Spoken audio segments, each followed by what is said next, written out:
लोग जब शेयर बाजार में आते हैं तो जो सबसे पहली कंफ्यूजन होती है कि स्टॉक कैसे सेलेक्ट करें। बहुत सारे आपको इस पे जानकारी मिलती है, लेकिन मनी फ्लो के कॉन्सेप्ट के आधार पर आपको कोई जानकारी नहीं मिलती है। ये कॉन्सेप्ट क्या है, उन सभी लोगों को जब हम बात करते हैं तो कई सारे लोग बोलते हैं कि मेरे को भाई चार्ट नहीं आता, मैं चार्ट देखना नहीं जानता हूं, मेरे को फंडामेंटल भी समझ नहीं आता क्योंकि मैंने पढ़ाई नहीं करी है, मैं कोई सिंपल इकोनॉमिक्स नहीं पता, मैं जो है पी और ईपीएस और ये बाकी चीजें नहीं समझ पाता।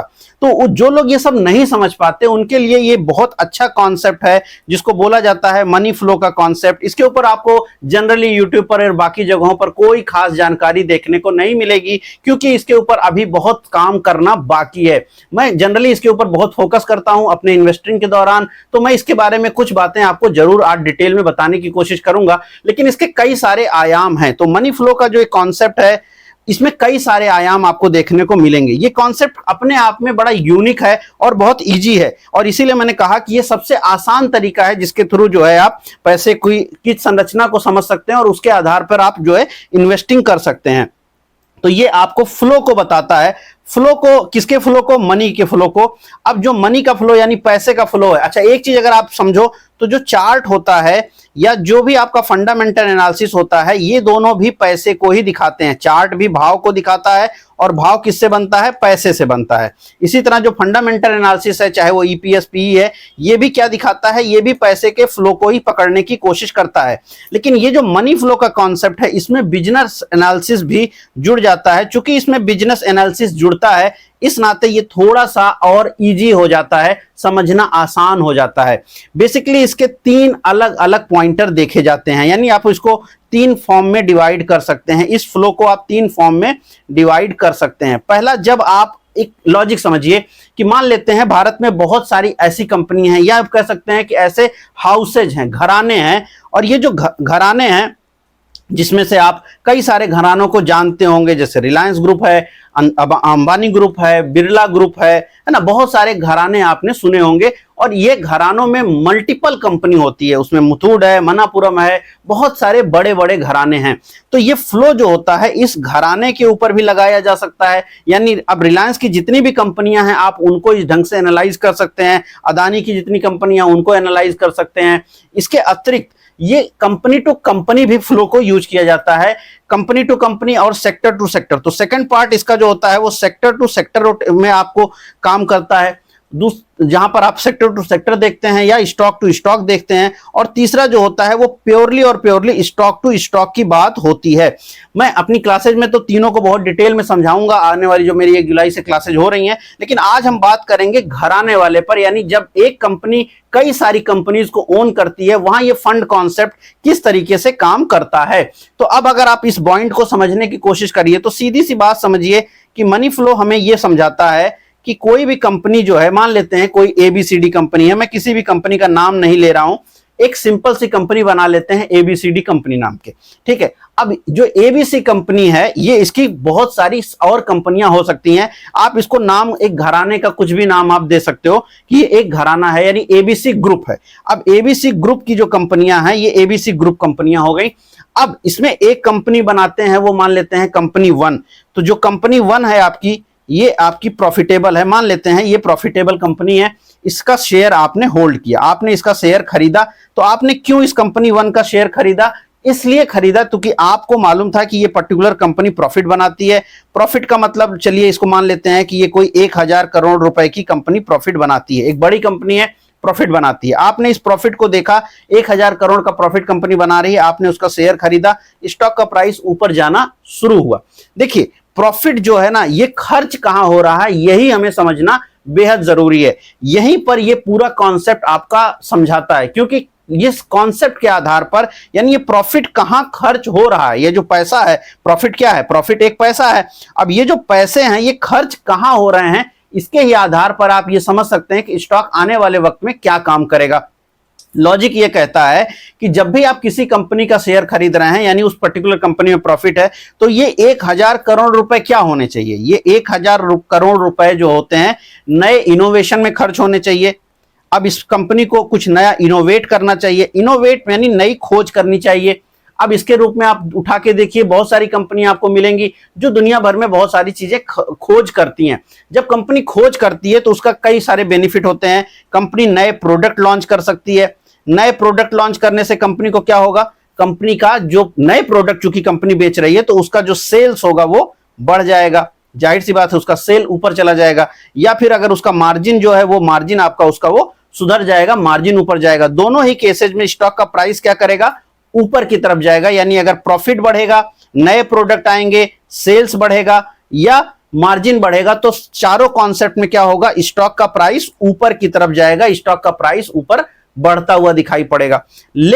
लेकिन अगर एक कंपनी जैसे हमने नाम लिया था एबीसी नाम की कंपनी, ग्रुप है ये जो, इसकी जो कंपनी वन अभी आपने देखा था, तो कंपनी वन ने क्या किया, 1000 करोड़ रुपए प्रॉफिट तो कमाए, लेकिन उन्होंने इनोवेट नहीं किया। उन्होंने क्या किया, इसमें से ऐसा करो यार 800 करोड़ रुपए निकालो और ये 800 करोड़ रुपए निकाल करके एक न्यू कंपनी बना दो जिसका नाम आप रख दो कंपनी 2। अब ये जो कंपनी 2 है इसके ओनर आप नहीं है। आप ओनर किसके थे, आप ओनर थे इस पर्टिकुलर कंपनी वन के ओनर थे। चूंकि ये ग्रुप कंपनीज में ये बहुत देखने को मिलता है कि जब उनकी कुछ कंपनियां ज्यादा पैसा बनाती हैं तो वो मल्टीपल कंपनियों में, हमने यहाँ एक कंपनी का एग्जांपल लिया, लेकिन संभव है ना कि कंपनी 1 2 3 तीन कंपनियां थी ग्रुप के पास, तीनों कंपनियों ने थोड़ा थोड़ा पैसा बनाया, थोड़ा थोड़ा, जैसे 1,000 करोड़ मान लीजिए, तीनों कंपनियों ने प्रॉफिट बनाया। अब ये 3000 करोड़ रुपए कंपनी ने बनाए, उसमें से उन्होंने 1000 करोड़ रुपए निकाल लिया, थोड़ा थोड़ा तीनों कंपनियों से निकाल लिया और निकाल करके कंपनी 4 का फॉर्मेशन कर दिया। तो अब ये जो कंपनी 4 है, या आप जो भी इसको समझे, ये जो कंपनी 4 है इसमें आप कंपनी 1 का भी पैसा गया, इसमें 800 करोड़ रुपए चले गए, तो आपकी कंपनी तो प्रॉफिटेबल है। आपकी कंपनी जो माल बेचती थी वो प्रोडक्ट वो आज भी सेल कर रही है, लेकिन पैसा कहां चला गया, कंपनी 4 में चला गया। आपकी कंपनी यानी जिसके आप शेयर होल्डर हैं, चूंकि आप इसके शेयर होल्डर हैं तो इस पर्टिकुलर कंपनी के शेयर होल्डर आप हैं। आपका प्राइस कब बढ़ेगा, जब आपकी कंपनी इनोवेट करेगी, सेल्स बढ़ाएगी, मार्जिन बढ़ाएगी। अभी मैंने आपको यहां पे बताया कि आपकी कंपनी सेल्स बढ़ाए, प्रोडक्ट बढ़ाए, मार्जिन बढ़ाए तो आपका शेयर बढ़ेगा। लेकिन आपकी कंपनी ने क्या किया, एक नई कंपनी में पैसा डाला और वो नई कंपनी अब नए प्रोडक्ट बनाएगी जिसके ओनर आप नहीं है। उसका ओनर कौन है, अभी भी उसका ओनर जो है वो जो ग्रुप है वही उसका ओनर है, आप ओनर नहीं है। पैसा कहां से आया, पैसा यहां से आया, कंपनी में गया और वो यूज होना शुरू हो गया। इसका असर यह होगा कि स्टॉक जो आप जिसको ओन करते हैं उसका प्रोडक्ट वहीं पर रहेगा, कंपनी घाटे में नहीं है बट प्रोडक्ट वहीं पर है, सेल्स उसकी किसी कारण से बहुत ज्यादा नहीं बढ़ेगी तो मार्केट के हिसाब से ही चलेगा। अब अगर मार्केट 5% से बढ़ रहा है तो आपकी कंपनी का स्टॉक प्राइस भी 5 7 10% से ही बढ़ेगा। आप ये मत उम्मीद रखिए कि आपकी कंपनी का प्राइस जो है वो कहीं 20%, 40%, 100% या 200% से बढ़ेगा, नहीं बढ़ेगा, क्योंकि आपकी कंपनी कोई नए प्रोडक्ट में नहीं जा रही है। लेकिन ओनर, ग्रुप ओनर जो है वो क्या कर रहा है, ग्रुप का ओनर फायदा कमाएगा क्योंकि उसने कंपनी 4 बना ली है। अब ये चौथी कंपनी और नया धंधा करेगी और कंपनी जो टोटल ग्रुप है उसकी वैल्यूएशन तो बढ़ती जाएगी बट उस वैल्यूएशन का लाभ भी आपको नहीं मिलेगा। तो बहुत बार आप देखते हैं कि बहुत मल्टीपल कंपनियां हैं दुनिया में, बहुत सारी ग्रुप्स को जब आप अध्ययन करोगे तो आपको मालूम चलेगा कि पैसा जो है वो सर्कुलर ढंग से फ्लो कर रहा है, पैसा इधर से उधर जा रहा है, लेकिन कंपनी कुछ इनोवेट नहीं कर रही है। चूंकि कंपनी कुछ नया बना नहीं रही है और अपनी ही कंपनी का पैसा निकाल करके नई कंपनी में डाल के घुमा रही है, तो उसमें जो होल्डर होता है, शेयर होल्डर होता है, उसका उतना पैसा नहीं बनता। दूसरा, जब आप किसी ग्रुप की कंपनी में निवेश करते हैं तो आप हमेशा ध्यान देते हैं कि यार ये तो इतना बड़ा ग्रुप है, इसमें इतना इनोवेशन है, इतनी चीजें आ जाएंगी, इस कंपनी के ऊपर ये आ जाएगा, लेकिन जनरली वो आपको देखने को नहीं मिलता। तो बहुत बार अगर कहीं वो देखने को मिल रहा है कि भाई उस पर्टिकुलर कंपनी में ही वो ग्रुप जो है पैसा लगातार डाल रहा है तो फिर तो कोई इशू नहीं है, लेकिन अगर वहां से वो निकाल रहा है पैसा और नए कंपनीज में डाल रहा है तो फिर आपको उस कंपनी से बचने की कोशिश करनी चाहिए, वहां पर आपको दिक्कत जो है देखने को मिल सकती है। एक बात। अब ये दूसरी बात और भी यहां पर घरानों को हो चुकी है, हम एनालिसिस कर रहे हैं। जैसे मैंने कहा कि मैं अपनी क्लासेज में, जैसे मैंने 3-4 पार्ट उसके बताए, उसको बहुत डिटेल में हम एनालिसिस करेंगे। 2 जुलाई से मेरी जो नई बैच स्टार्ट हो रही, कल मैंने 1 जुलाई बोला था, माफ कीजिएगा, वो 2 जुलाई से मैं अपनी नई बैच स्टार्ट कर रहा हूं, तो 2 जुलाई से आप मेरे साथ ज्वाइन कर सकते हो।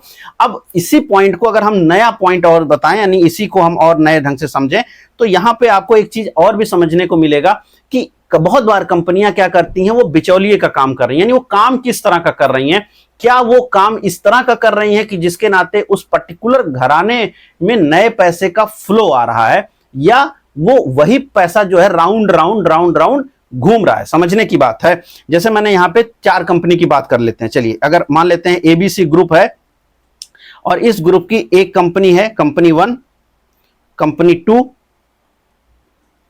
कंपनी 3 और कंपनी 4। अब ये चार कंपनियां, इन तीनों कंपनियों के पैसे निकाल के आपने कंपनी 4 बनाया था। अब ये 4 कंपनी है। अब यहां पर आपको एक चीज और समझना पड़ेगा कि अभी ये जो पहली कंपनी, दूसरी कंपनी, तीसरी कंपनी का जो प्रॉफिट था, उस प्रॉफिट को निकाल के कंपनी 4 बनाई गई। ठीक, तो ये किसके आधार पर जन्म ली? इन तीनों के प्रॉफिट के आधार पर जन्म ली। अगर हम इन तीनों के प्रॉफिट को यहां पे जोड़ लें, थोड़ा सा प्रॉफिट लेके आया और इस प्रॉफिट के आधार पर इस कंपनी को बनाया। प्रॉफिट मान लेते हैं टोटल 4000 करोड़ का था। इस कंपनी को 1000 करोड़ रुपए दिए गए और इसने 1000 करोड़ से ये कंपनी आपका चालू हो गई। तो कंपनी तो चालू हो गई, तो फंड कहां था? ग्रुप के अंदर ही रोटेट किया। अब ये कंपनी क्या करती है, फिर इसके ऊपर भी फोकस करिए। क्या ये कंपनी ये चारों कंपनियों को बराबर शेयर होल्डिंग दी गई या फिर शेयर होल्डिंग दी ही नहीं गई? यानी कि ये कंपनी 1 जिसके आप ओनर थे, और ये भी हो सकता है कि आप तीनों में शेयर खरीद लो, कोई बात नहीं, लेकिन क्या इन तीनों कंपनियों को शेयर होल्डिंग दी गई या शेयर होल्डिंग दी ही नहीं गई? यानी पैसे तो ले लिए गए लेकिन उनको शेयर ओनर नहीं बनाया गया। अब अगर कंपनी 1 को मान लीजिए कुछ शेयर का ओनरशिप मिली, तो कंपनी 4 जब थोड़ा आगे बढ़ेगी, प्रॉफिट करेगी, तो कंपनी 1 के ऊपर क्या होगा? उसका थोड़ा पॉजिटिव इंपैक्ट होगा। लेकिन पैसा गया कंपनी 4 में, लेकिन कंपनी 1 को उसकी ओनरशिप तो मिली ही नहीं, यानी कोई भी शेयर उसको नहीं मिला। उस केस में क्या होगा? कंपनी 1 के जिसके आप इन्वेस्टर हैं उसके लिए और भी ये बुरी खबर है कि अब पैसा जो है उसके पास एज ए शेयर होल्डर के रूप में भी वो पैसा नहीं आएगा। तो ये अब और बड़ी तकलीफ आपके सामने उस पर्टिकुलर कंपनी के रूप में देखने को मिलेगी। इसके बाद आपको यह भी समझना होगा कि जो ग्रुप है, क्या वो हर एक कंपनी पर बहुत सारे लोन्स उठा रहा है? क्योंकि हम ग्रुप को ही समझ रहे हैं इस समय।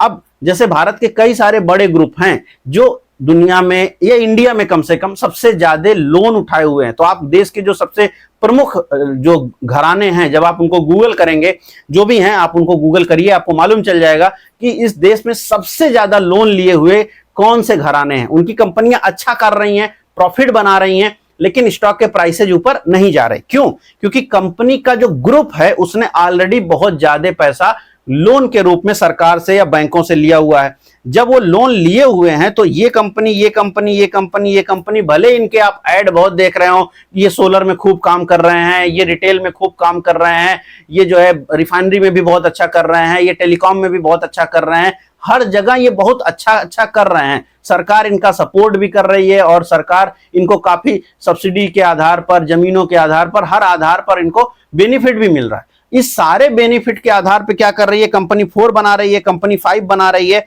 और बैंकों से वो लोन भी ले रही है, यानी बैंकों से और भी लोन उठा रही है, और ये सारा ले करके वो नई कंपनी 5 बना रही है। तो फिर क्या होगा? इस पूरे ग्रुप की जो कंपनी है, जो पूरे ग्रुप की जो रेट्स हैं वो नहीं बढ़ेंगे। यानी पूरे ग्रुप में आप देखेंगे, पूरे ग्रुप में बहुत सारे स्टॉक्स में आपको बड़ी तेजी नहीं दिखेगी। आप इसके लिए भारत का जो सबसे बड़ा बिजनेस घराना है आप उसको देखिए, टेलीकॉम जो लिस्टिंग में आ रही है, लेकिन रिटेल नहीं चलता है, एज ए इन्वेस्टर नहीं चलता है। आप केबल ऑपरेशन उनका देखिए, वो नहीं चलता है। इसी तरह से गूगल की जो आप कह सकते हैं, जैसे गूगल पे आप सर्च करते हैं, इसी तरीके से जो एक सर्च इंजन है उनका, उस पर भी वो कंपनी वो भी अच्छा पैसा बना के नहीं देती है। तो एज ए शेयर होल्डर आप भले ही उसी पर्टिकुलर कंपनी के बहुत सारे अलग अलग सब्सिडी कंपनियों को ओन कर लीजिए, लेकिन उन सारी कंपनियों में पैसा नहीं बनेगा, आपका शेयर प्राइस ऊपर नहीं जाएगा। क्यों? क्योंकि कंपनी ओवरऑल बड़े पैमाने पर कहीं ना कहीं बड़े लोन के दबाव में झुकी पड़ी है, और उस लोन को चुकता करने के लिए पूरा ग्रुप पैसा देगा, फिर आपकी कंपनी का भी प्रॉफिट जो है उस लोन के रूप में भी चुकता होगा। तो ये राउंड होने लग जाएगा आपका ही पैसा। तो जब भी आप किसी ग्रुप कंपनी में निवेश करते हैं तो ये सारी पहलू आपको जरूर देखना चाहिए कि क्या ऐसा कुछ देखने को मिल रहा है। तो ये बातें रही। अब अगर कोई भी ग्रुप कंपनी, अगर कोई भी कंपनी मान लीजिए किसी भी ग्रुप की है, लेकिन वो इन सभी चीजों से बाहर है, मान लेते हैं कि वो सेम ग्रुप की कंपनी है, एबीसी ही ग्रुप है, लेकिन कंपनी 4 जो है उसके ऊपर ऐसा कोई प्रॉब्लम नहीं है, ना उस कंपनी के पैसे लोन के रूप में जा रहे हैं, वो कंपनी में पैसा इनोवेशन में भी जा रहा है, कंपनी स्टॉक का प्राइस चार्ट के ऊपर अच्छा भी दिखाई पड़ रहा है, और जो है वो कंपनी नए इनोवेशंस कर पा रही है, प्रोडक्ट नए बना पा रही है, और वो उसको सेल्स कर पा रही है, और उस सेल्स के नाते उसका जो है मार्जिन भी बढ़ रहा है और प्रॉफिट भी बढ़ रहा है। अब अगर ये सारे चीजें आपको एक साथ मिल रही हैं तो फिर वो कंपनी जो फंड फ्लो है, ये मनी फ्लो है, उस कॉन्सेप्ट को सही से एक्सेप्ट करती है। ऐसे में उस पर्टिकुलर कंपनी में पैसा बढ़ाना ज्यादा इजी है। जैसे मैंने कहा कि हम यहाँ पे एक घराने के आधार पर चीजों को देख रहे हैं। इसी तरह शुरुआत में ही मैंने आपको समझाया कि घराने के आधार पर नहीं, आप इस आधार पर भी चीजों को देख सकते हैं कि उस पर्टिकुलर कंपनी, यानी जब हम स्टॉक टू स्टॉक एनालिसिस करते हैं जो कि थर्ड पॉइंट होता है, या सेक्टर टू सेक्टर एनालिसिस करते हैं, तो आपको समझ में आएगा कि आईटी से पैसा क्यों निकल रहा है और कुछ स्टॉक में ही लगातार क्यों तेजी है। ये भी आपको फंड फ्लो के कॉन्सेप्ट से समझ में आ जाएगा। इसी तरीके से हम सेक्टर टू सेक्टर और अलग अलग पॉइंटर के हिसाब से इसको एनालिसिस करके जान सकते हैं कि वहां पर उस पर्टिकुलर में क्या हो रहा है। तो सबसे पहले हम पूरे के पूरे ग्रुप को देखते हैं, फिर उस सेक्टर को देखते हैं। सबसे पहले स्टार्ट आप ग्रुप से करेंगे, ग्रुप को एनालिसिस करने के बाद आप उस सेक्टर को एनालिसिस करेंगे, और उस सेक्टर को एनालिसिस करने के बाद उस पर्टिकुलर स्टॉक को एनालिसिस करेंगे। और अगर हमको उस स्टॉक में कोई प्रॉब्लम नहीं मिलती है तो फिर वो स्टॉक आपका एक बाई के जोन में चला जाएगा। ये आपके लिए बहुत इंपॉर्टेंट रहेगा। अच्छा, बहुत बार चूंकि मैं यहां पर बात कर रहा हूं एक पूरे ग्रुप की, तो ग्रुप में बहुत बार ऐसा देखने को मिलता है भारत में कि बहुत सारे ग्रुप जो है सरकारों से काफी सस्ते दरों पर, सब्सिडीज पर आप कह सकते हैं, जमीन मिल जाती है उनको, या उनको लोन जो है वो बहुत सस्ती दरों पे मिल जाता है। तो जब जमीन और लोन अगर बहुत सस्ती दरों पे मिल जाता है तो कंपनी 4 जो होगी वो प्रॉफिट तो बनाएगी, कंपनी 4 तो प्रॉफिट बनाएगी, जो कि आपने कंपनी 4 बनाया। कंपनी 4 किसके आधार पर बनी थी? 1 + 2 + 3 के प्रॉफिट के आधार पर बनी थी, ठीक। लेकिन आपको यह भी देखना पड़ेगा कि ये चौथी कंपनी बेचती क्या है, क्या बेचती है। अब मान लेते हैं कि ये एक ऐसा प्रोडक्ट बेचती है जहां पर वो एक दूसरे का बिचौलिया वाला काम कर रही है। कोई भी एक प्रोडक्ट आप समझ लीजिए, कोई भी एक प्रोडक्ट आप उसमें आप सोच सकते हैं, बहुत सारी कंपनियां जो हैं इसी तरीके के प्रोडक्ट वो बेच रही हैं, ऐसा कोई विशेष चीज नहीं है। मान लेते हैं कि एक टेलीकॉम कंपनी है, तो कोई भी टेलीकॉम कंपनी क्या करती है? सरकार से क्या लेती है? स्पेक्ट्रम लेती है। अब स्पेक्ट्रम सरकार से लिया उसने, स्पेक्ट्रम सरकार से मिला, सस्ते दाम पे स्पेक्ट्रम मिला, आप उसके कंज्यूमर हैं, आपको उसने वॉइस भेजा, डेटा बेचा, सब कुछ आपको उसने बेचा। तो ये जो टेलीकॉम कंपनियां हैं ये किस प्रकार का काम कर रही है? ये बेसिकली एक बिचौलिए वाला काम कर रही है, या इसको बोल सकते हैं कि मीडिएटर वाला काम कर रही है। तो डेटा कंज्यूम आप कर रहे हैं, कंज्यूमर आप हैं उसके, आप उसका कंजम्पशन कर रहे हैं। तो सरकार से उन्होंने सस्ता स्पेक्ट्रम लिया था, मीडिएटर को पैसा बना, आपने उसको कंज्यूम किया। इसमें इनोवेशन कहां है? इसमें इनोवेशन नहीं है। तो जब ऐसी कोई कंपनी होती है जो बेनिफिट किसका है? सरकार का। सरकार का बेनिफिट का मतलब वो सारी संपदा जो पब्लिक की है वो किसी भी कारण से एक पर्टिकुलर कंपनी को ज्यादा मिलती है, और उसके नाते उस कंपनी की जो वैल्यूएशन है शुरुआती चरण में काफी तेजी के साथ बढ़ जाएगी। लेकिन जब कंपनी लिस्ट हो जाती है तो क्या उसके बाद उसके प्रोडक्ट में ऐसा कुछ है कि जो कंपनी इनोवेशन के माध्यम से या नए प्रोडक्ट बनाने के माध्यम से वो लेकर के आ रही है?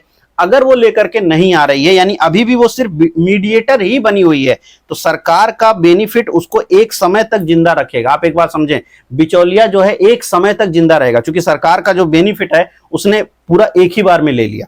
अब यहां का जो बेनिफिट उसने एक बार में ले लिया, डेटा आपको लगातार, या जो सर्विसेज है वो आपको लगातार बेच रहा है। जब आपको लगातार बेच रहा है और आप उसको कंज्यूम करते जा रहे हैं, एक समय बाद यहां पर ये जो चेस्ट था जो सरकार के नाते ये भर गया था, मान लीजिए ये गोदाम है जिसको सरकार ने के कारण वो भर गया। अब ये गोदाम एक समय जो, चाहे वो जिस चीज का गोदाम हो, स्पेक्ट्रम का गोदाम हो, ऑयल का गोदाम हो, या फिर कोई और चीज का गोदाम हो, कोयले का हो, वो गोदाम सरकार के नाते भरा। अब आप उसको कंज्यूम कर रहे थे, बट ये गोदाम खाली होगा, धीरे धीरे करके खाली हो जाएगा। कंपनी जब ये गोदाम खाली होना होती है तब अपनी आईपीओ ले आती है, और उस समय वो कंपनी लिस्ट हो जाती है। अब जब गोदाम खाली हो चुका है तो गोदाम भरेगा कैसे? अब सरकार तो उसको कुछ देने वाली नहीं है, तो अब उनको इनोवेट करना पड़ेगा। अब वो इनोवेट तो कर ही नहीं रहे थे, उनका सारा मुद्दा ये था कि हम मीडिएटर बन करके पैसा कमाएंगे। अब वो मीडिएटर के रूप में पैसा कमाना चाह रहे थे। आपने उस कंपनी का प्रॉफिट देखा था, याद रखिएगा, जिसके पास गोदाम भरे हुए थे, उस कंपनी का प्रॉफिट गोदाम भरा हुआ था, जो कि गोदाम सरकार के नाते या किसी भी कारण से भरा हुआ था।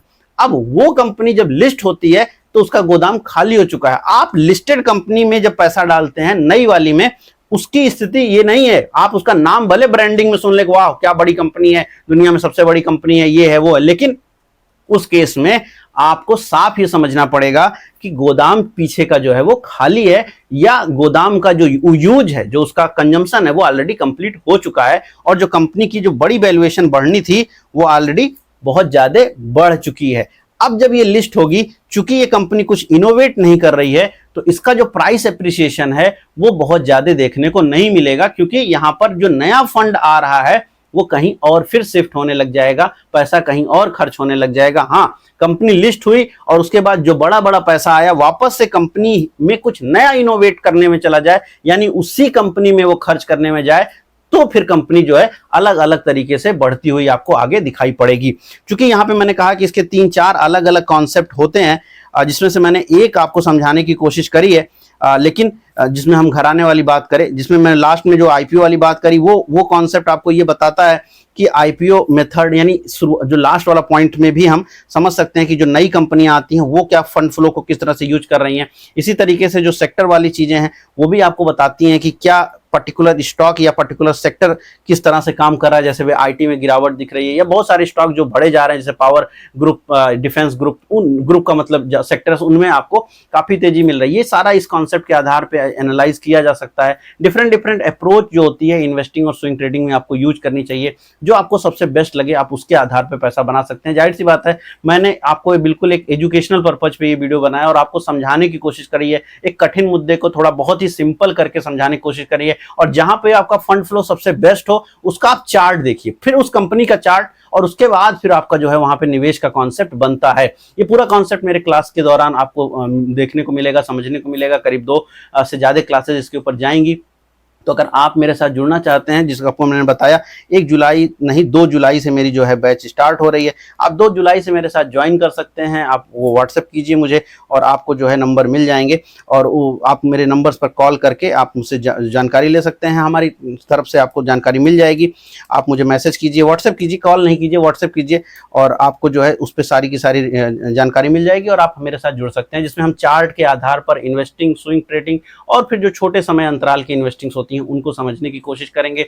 जाहिर सी बात है, ये पूरा का पूरा जो क्लासेज होंगी वो एजुकेशनल होंगी। हर एक पहलू हम सिर्फ और शैक्षणिक आधार पर ही करेंगे। जैसे इस वीडियो में हमने सारी बातें सिर्फ और सिर्फ शैक्षणिक आधार पर करी। इस आधार पर किसी भी आईपीओ में निवेश या किसी भी स्टॉक्स में निवेश या एग्जिट करने का कोई भी लॉजिक नहीं है। आप इसका एजुकेशनल पर्पज पर यूज करिए। किसी भी स्टॉक का नाम अगर इसमें आया है तो वो सिर्फ एक रेफरेंस के रूप में है, उसका सीधा उपयोग, आप इस वीडियो का उपयोग सीधा उस शेयर के बाई या सेल के रूप में नहीं करेंगे। ये मेरा स्टैंडर्ड डिस्क्लेमर है, इसको जरूर स्वीकार करिएगा। आप जरूर कमेंट बॉक्स में लिखिए कि आपको क्या लगता है कि किस कंपनी में आप किस ढंग से सोच पा रहे हैं। क्या आपने कभी इस तरह का तरीका यूज किया है? क्या आपने इस तरह का थोड़ा एनालिसिस किया है जिसके आधार पर आप पैसे के चाल के आधार पर बाजार को समझने की कोशिश करते रहे हैं? और आपको ये कॉन्सेप्ट कैसा लगा? अगर आपको ये अच्छा लग रहा है, मैं इसके और भी वीडियोस आपके साथ लेके आऊंगा, आपको समझा दूंगा। बहुत सारी चीजें मैं आपको यहाँ पे बता सकता हूँ। जरूर कमेंट बॉक्स में लिखें कि आप क्या जानना चाहते हैं। देखिए, यूट्यूब पे बहुत सारा गार्बेज है, बहुत सारा कबाड़ा है, उसको जान के आपको कुछ हासिल नहीं होगा। बहुत सारे लोग बहुत इजी वीडियो खोजते हैं, बहुत आराम से समझ में आ जाए। देखिए, आराम से समझ में आता तो पैसा नहीं बनता ना।